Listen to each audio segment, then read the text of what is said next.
Hey, bonjour à tous, ici Renaud Richer, naturopathe, coach, conférencier, formateur et concepteur de produits de santé naturelle. On continue sur cette série de développer son activité de naturopathe pour pouvoir réussir à en vivre, vivre de sa passion en aidant les autres, un maximum de personnes et en étant efficace pour trouver des clients, pour les satisfaire, pour savoir comment s'y prendre, pour gagner sa vie, etc. Tout ça, c'est essentiel si on veut que ce métier soit un jour reconnu et surtout si on veut que les personnes qui se forment en fassent quelque chose derrière. Donc, avant toute chose, aujourd'hui, je vous propose de parler d'un sujet extrêmement important. Le sujet, est-ce qu'il faut un cabinet pour être visible, pour être crédible? En gros, souvent, c'est ce qu'on me demande quand les personnes sont en cours de formation, même quand elles se lancent. Comment je fais si j'ai pas le budget pour prendre un cabinet au départ parce que j'ai pas assez de clients? Est-ce qu'il faut vraiment que je démarre avec un cabinet? Est-ce que c'est indispensable d'avoir un cabinet parce que finalement ça me limite géographiquement, etc. Tout ça, c'est des préoccupations normales. On en reparle dans quelques secondes et surtout, je voulais vous dire, n'oubliez pas de vous abonner à la chaîne, je reviens avec beaucoup de choses sur tous ces sujets-là. J'ai à cœur de vous aider, d'aller beaucoup plus loin avec vous pour vivre de cette activité. Et vous pouvez également me partager dans les commentaires les difficultés que vous rencontrez et les choses que vous auriez besoin que je vous aide à solutionner, peut-être, ou bien même sur des choses où vous avez besoin de quelqu'un d'autre pour vous aider à réfléchir et à trouver des solutions. C'est avec grand plaisir, dites-moi tout ça dans les commentaires. Et pensez aussi à télécharger mon e-book sur les 7 erreurs à éviter, qui empêche 99% des naturopathes que je rencontre de vivre de leur activité. C'est une calamité, c'est une plaie. Honnêtement, avant même de mettre en place des choses comme un cabinet, il faut déjà s'assurer de ne pas faire ces erreurs. Donc je vous le dis, téléchargez le e-book, c'est gratuit. Dites-moi par mail si ça suscite des questions, des choses en retour de l'envoi du e-book. Ça me fera grand plaisir, vous êtes nombreux à le faire. Merci de tout cœur. Et d'ailleurs, cette question, faut-il vraiment un cabinet, nous vient d'une personne qui m'a répondu par mail, et puis j'ai reçu des petits SMS d'anciens élèves également autour de ce sujet-là, pour savoir vraiment comment on fait. Parce que c'est vrai que prendre un cabinet, c'est pas gratuit. Dans certaines villes, ça peut coûter très cher tous les mois. Souvent, on est obligé de collaborer avec d'autres professions qui souvent sont des professions de santé officielles réglementées, et donc on se retrouve dans une espèce de bâtiment conjoint avec un cabinet potentiel. Alors parfois il faut donner un pourcentage des consultations que l'on facture, parfois il faut même en plus donner un montant par jour d'occupation, un montant par mois, parfois, voilà, ça peut être plus ou moins compliqué. Et j'ai vraiment à cœur de répondre à ce sujet-là parce qu'il suffit de le faire de façon pragmatique. Moi, ce que j'observe, c'est que j'ai des personnes que j'accompagne, qui n'ont pas de cabinet, qui gagnent très bien leur vie, qui aident beaucoup de gens et qui le font légalement. Donc il n'y a pas de raison que ce soit pas possible. Et effectivement, la contrainte géographique d'avoir un cabinet et d'y être, bien souvent, ce que j'observe également, c'est qu'après quelques années, certains s'en détachent. Parce qu'ils s'aperçoivent qu'en fait, ils sont au cabinet de 9h à 17h, à attendre le client sans être réellement efficients. Alors souvent, ils ont une consultation à 9h, parce qu'ils essaient de remplir leur journée, et puis ensuite, au lieu que leur consultation dure 1 heure ou 1h30 max, parce qu'ils sont efficaces et qu'ils ne s'étendent pas sur des sujets où ils n'ont pas à se justifier ou quoi que ce soit, hein. On en reparlera, ça, de la capacité à écourter une séance qui n'a pas besoin d'être plus longue, parce que souvent c'est nous-mêmes qui la générons plus longue, parce que ça nous arrange, entre guillemets, ou que ça nous rassure. Ben voilà, ils se retrouvent à faire des séances longues parce qu'ils savent qu'ils n'ont personne derrière, et que plutôt d'être tout seul de 9h à midi, on va faire une séance de 3 heures au lieu de faire une séance d'1h30, et d'en faire 2, parce que la deuxième, en fait, on n'a personne, etc., etc. Donc ça, c'est un peu le problème d'être localisé quelque part, même si on est dans un environnement de travail, parfois on a tendance à attendre le client, et aujourd'hui, il faut l'admettre, il n'y a personne qui se balade dans la rue, qui voit une plaque de naturopathe, qui se dit tiens, je m'arrête, je vais prendre rendez-vous. Ça se passe plus comme ça. On trouve des naturopathes sur des plateformes où sont référencés les professionnels, on trouve des naturopathes au travers des réseaux sociaux, au travers de leur site internet, lorsqu'ils partagent des infos intéressantes, on se dit tiens, cette personne me parle. Souvent, moi, quand je fais des salons, eh ben, je donne des cartes, alors pas forcément les miennes, parce que j'ai pas le temps d'accompagner des particuliers dans leur travail de santé, vu que j'accompagne beaucoup de naturopathes à développer leur activité et que maintenant je donne aussi pas mal de formations et de conférences, mais il m'arrive quand même de prendre encore des séances individuelles avec des particuliers. Je donne quelques cartes, ou bien je donne des cartes d'élèves qui sont localement situés et qui pourront prendre en charge. Et voilà, on trouve des personnes comme ça, c'est beaucoup de bouche à oreille, beaucoup de recommandations, ou alors on a fait quelque chose pour générer la prise de conscience. Souvenez-vous de la vidéo des 3 façons de trouver des clients. Retournez la voir si c'est pas clair pour vous, parce que clairement c'est ça qui va conditionner l'importance ou non d'avoir un cabinet derrière, elle est minime. C'est ça qui va conditionner la réussite de votre projet, d'avoir des clients. C'est pas du tout d'être assis dans votre cabinet tous les jours.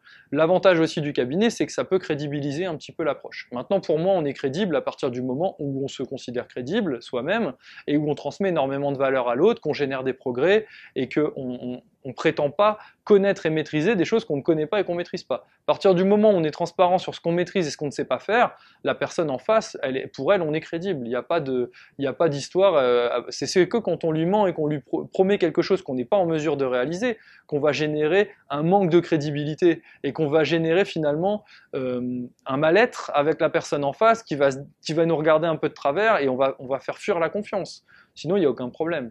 Effectivement, d'avoir un cabinet, ça officialise un petit peu. Voilà, on a sa petite plaque, on a son petit cabinet.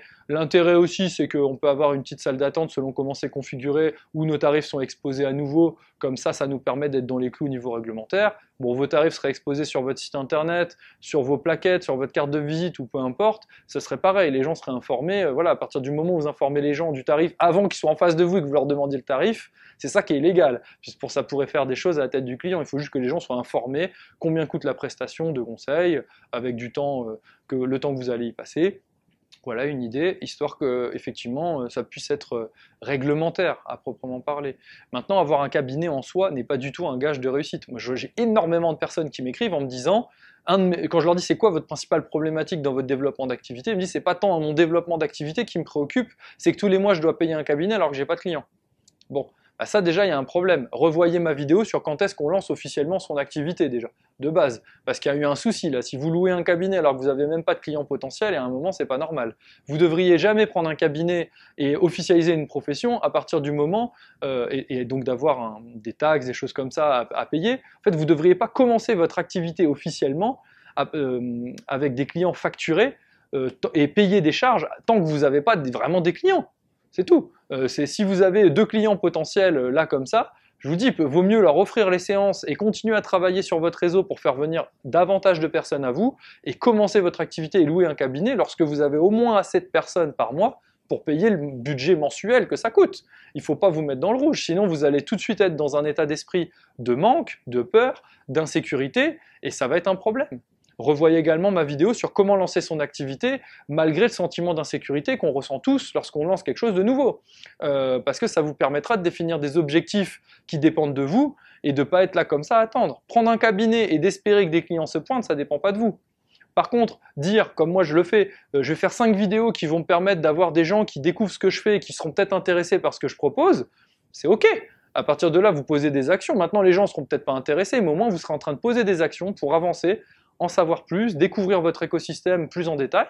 Vous pourriez très bien faire plein d'autres choses pour vous faire connaître et sans avoir de cabinet. Rien ne vous empêche de proposer à quelqu'un de lui donner rendez-vous quelque part. J'ai des personnes que je suis, ils donnent rendez-vous dans des hôtels assez sympas, on se prend un thé, un café, c'est eux qui invitent la personne, une petite boisson chaude, on se met dans un coin, c'est lounge, c'est sympa, on s'assoit, c'est assez cosy, on fait notre petite séance individuelle, il y a suffisamment la musique ambiante, d'autres personnes qui parlent pour que finalement ce soit assez calme, mais on n'entend pas ce que les autres disent, donc on est entre nous, de façon assez confidentielle.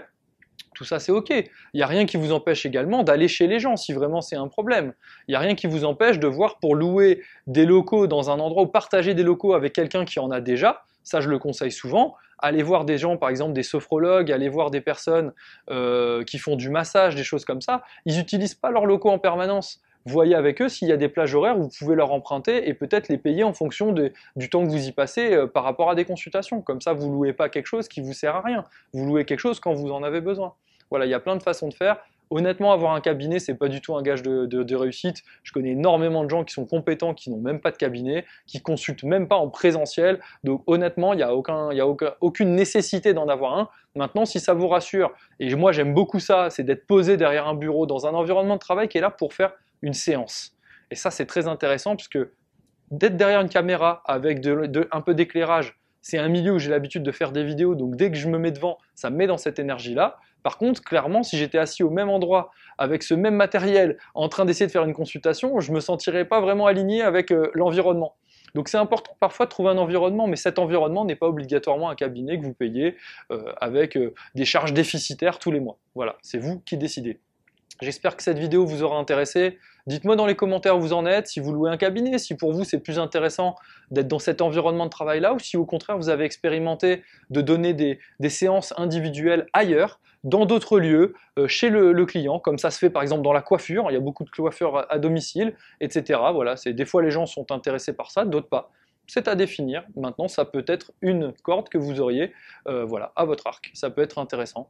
Donc, n'hésitez pas à me dire où vous en êtes par rapport à ça. Dites-moi également comment je peux vous aider pour aller plus loin dans votre développement d'activité. Dites-moi tout ça en commentaire. Qu'est-ce que je peux vous aider à solutionner? Qu'est-ce que je peux vous aider à mettre en pratique qui vous pose problème à l'heure actuelle? Ça me fera très très plaisir de pouvoir peut-être contribuer à vous faire avancer et à mieux vivre de votre activité. Et puis jusqu'à ma prochaine vidéo, je vous dis portez-vous bien, continuez à croire en vos rêves. Merci pour vos likes, merci pour vos partages, merci pour vos abonnements à la chaîne, ça me fait chaud au cœur. Merci pour vos commentaires et vos mails lorsque vous me répondez à une newsletter ou à un e-book, ça me fait vraiment chaud au cœur. Et je vous dis à très vite les amis.